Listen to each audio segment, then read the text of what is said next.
শেখ হাসিনা সরকারের পতনের পর চলমান কারিকুলাম অগ্রহণযোগ্য আখ্যা দিয়ে তা বাতিলের সিদ্ধান্ত হয়। পুরনো কারিকুলামে ফিরে যেতে শুরু হয় পাঠ্যপুস্তকের প্রয়োজনীয় সংশোধন ও পরিমার্জন প্রক্রিয়া। গঠন করা হয় 10 সদস্যের সমন্বয় কমিটি। এরপর থেকেই দাবি ওঠে কমিটিতে শিক্ষা ও ধর্মীয় বিশেষজ্ঞ রাখার। এছাড়া কমিটির 2 সদস্যকে নানা টেক দিয়ে সামাজিক যোগাযোগ মাধ্যমে চলে আলোচনা সমালোচনা। এমন পরিস্থিতিতে শনিবার সমন্বয় কমিটি বাতিল করে শিক্ষা মন্ত্রণালয়।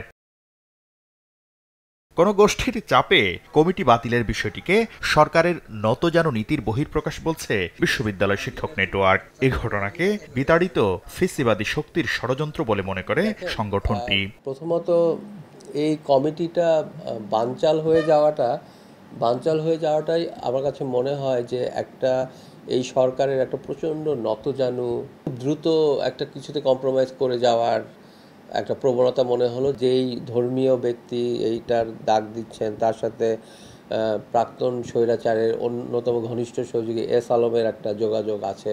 সমন্বয় কমিটিতে শিক্ষা বিশেষজ্ঞ না থাকায় একে ত্রুটিপূর্ণ বলছেন শিক্ষা গবেষকরা। তবে কমিটিতে থাকা সদস্যদের বিরুদ্ধে সামাজিক যোগাযোগ মাধ্যমে বিষোদ্গার কোনোভাবেই গ্রহণযোগ্য নয়। যখন আমরা কারোর পিছন নেতিবাচক কথা বলি, এত মাত্রায় বলি যেটি আসলে অতি মাত্রায় রূপ ধারণ করে, যেটা আমাদের বাংলাদেশের রাজনৈতিক কালচারের একটা অংশ। শিক্ষা বিষয়ে যাদের পড়াশোনা, শিক্ষা বিষয়ে যাদের গবেষণা, শিক্ষা বিষয়ে যাদের চর্চা, যারা বিদ্যালয় পর্যায়ে অন্তত এই সমস্ত কাজগুলো করেছেন তাদেরকে দিয়েই। আর সবচেয়ে যেটা আমাদের এখানকার খারাপ কমিটিগুলো হয় যে যারা এই যে মাঠ পর্যায়ে কাজ করেন, আমার যে বিদ্যালয়ের শিক্ষক কোথায় আছে এই কমিটিতে?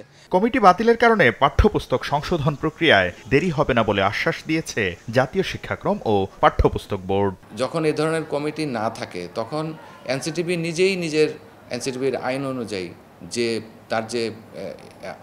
তার যে দায়িত্ব সেই অনুযায়ী এই পরিমার্জন সম্পন্ন করে থাকে।